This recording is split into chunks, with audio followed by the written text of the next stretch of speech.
तो बच्चों आज हम देखते हैं दूसरा सेंट्रल आइडिया। इससे पहले हमने पहला सेंट्रल आइडिया आपको पढ़ा दिया था, जो जस्ट ऑफ स्नो वाला जो था वो भी रॉबर्ट फर्स्ट का लिखा हुआ था और ये भी रॉबर्ट फर्स्ट का लिखा हुआ है। ये भी सेंट्रल आइडिया जो हम पढ़ेंगे फायर एंड आइस। ये सेंट्रल आइडिया किसका लिखा हुआ है? रॉबर्ट फर्स्ट का। इसको बहुत ध्यान से पढ़ेंगे और आराम से आप नोट कर लें इसे, एक एक लाइन में समझाऊंगा अच्छे से तो देखेंगे। तो सेंट्रल आइडिया का मतलब क्या होता है? केंद्रीय विचार। जो कविता आपने जो पढ़ी है उसका जो केंद्रीय विचार क्या है, ठीक है? तो देखेंगे the poem Kavita fire and ice. Fire माने क्या होती है? आग। एंड आइस माने क्या होती है? बर्फ। जो कविता जो है आग और बर्फ, इज माने है, रिटन माने लिखी गई है बाई रॉबर्ट फर्स्ट के द्वारा। या फिर आप इस लाइन को अगर चेंज करना चाहें तो भी कर सकते हैं। आप कहते हैं the poem fire and ice has been written by poet Robert Frost. ठीक है, ये लाइन आप चेंज करना चाहें कर सकते हैं। आगे इन दिस पोएम, इस कविता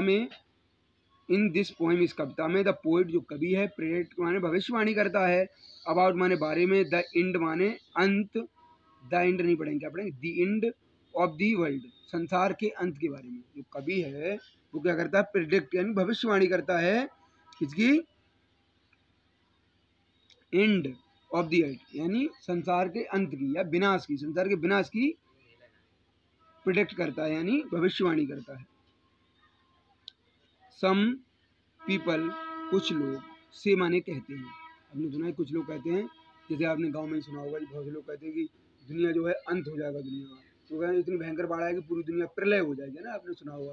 कुछ लोग कहते हैं एकदम तृतीय विश्व छिड़ जाएगा, तृतीय विश्व युद्ध की वजह से विनाश हो जाएगा, तरह तरह की बातें करते हैं ना। उसी चीज़ को यहाँ पे कोर्ट ने बताया कि जो संसार का विनाश कैसे हो सकता है, ठीक है? तो अगली लाइन देखेंगे। सम पीपल, कुछ लोग कहते हैं, दैट की द वर्ल्ड, संसार, विल एंड, संसार का अंत होगा, इन फायर, आग में, इन आग से हो जाएगा। वाइल, जबकि अदर माने दूसरे, से माने कहते हैं, जबकि दूसरे लोग कहते हैं दैट की इट विल एंड, इसका अंत होगा, इन आइस, बर्फ में, बर्फ से, है ना। तो कुछ लोग कहते हैं कि इसका अंत कैसे हो जाएगा? बर्फ से हो जाएगा, है ना, बर्फ से विनाश हो जाएगा।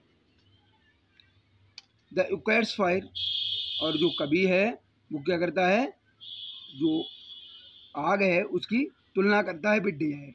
जो आदमी, जो कवि है वो कह रहे हैं जो आग है वो क्या है? इच्छा है आदमी की, आग को इच्छा बताता है। एंड आइस, ऑफ बर्फ को, विद हेट, क्या बताता है? घृणा बताता है। क्या करता है आदमी? क्या है? आदमी की इच्छाएं पूरी नहीं हो रही हैं, है ना, घृणा कर रहा है एक दूसरे, तो कैसे, इससे कैसे विनाश हो जाएगा? देखें, टू फुलफिल हिज डिजायर, अपनी इच्छाओं को पूरा करने के लिए, द मैन, आदमी, will exploit the natural resource, प्राकृतिक संसाधनों का क्या करता है? एक्सप्लॉइट, विनाश करता है ना। तो आदमी क्या करता है? तो जब मैन अपनी इच्छाओं को पूरी करने के लिए, द मैन जो आदमी है, विल एक्सप्लॉइट, विनाश करता है, द नेचुरल, प्राकृतिक, रिसोर्स माने संसाधनों का। जो आदमी जो है प्राकृतिक संसाधनों का विनाश करता है या फिर दोहन करता है।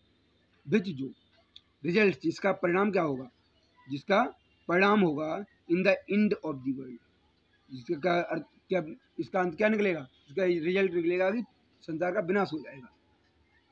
ऑन द अदर हैंड, और दूसरे प्रकार से, ड्यू टू हेट, घृणा से, घृणा से क्या हो जाएगा? द टेररिज्म, जो आतंकवाद, टेररिज्म माने होता है आतंकवाद, तो आतंकवाद है, विल टेक प्लेस, जो स्थान लेगा, एट कॉजेज, कारणों का, the end of the world, संसार के अंत का। तो संसार के अंत के कारणों का कौन कौन स्थान लेगा? टेररिज्म, आतंकवाद। यानी अगर आदमी घृणा करता है, एक दूसरे घृणा इतनी बढ़ जाएगी, जैसे भारत पाकिस्तान से करता है, पाकिस्तान भारत से करता है, तो धीरे धीरे क्या है वो घृणा बढ़ेगी, विनाश ही तो होगा, तो संसार का विनाश हो जाएगा, धीरे धीरे विश्व युद्ध हो जाएगा। अभी आपने देखा उसका क्या नाम, यूक्रेन का और रूस का घृणा की वजह से युद्ध हो गया, तो आपस में जमीन में विवाद हो गया और पूरा तो विनाश हुआ कि आदमी की तो जनहानि तो हुई। तो वही कह रहा है कि आदमी, कोई कह रहा है कि बर्फ से विनाश हो जाएगा, कोई कह रहा है कि उससे पानी से विनाश हो जाएगा, कोई कह रहा है बर्फ से, कोई कह रहा है आग से। तो कभी कह रहा है जो आग है वो क्या है? यहाँ पे देखो कह रहा है जो आग है वो क्या है? देखो, जो आग है वो डिजायर है, इच्छा है, और जो आयस है वो हेट है, वो घृणा है। तो इस वजह से दुनिया का विनाश हो जाएगा। तो इस, अगर आपको इसमें समझ में आ रहा है अच्छे से, तो आप हमें ज़रूर बताएं कमेंट करके कि सर आगे अगली वीडियो भी बना दीजिए। अब बोर्ड एग्जाम में बहुत अच्छे से, और हम इसके जो बाकी क्वेश्चन उनके क्वेश्चन आंसर भी करवाने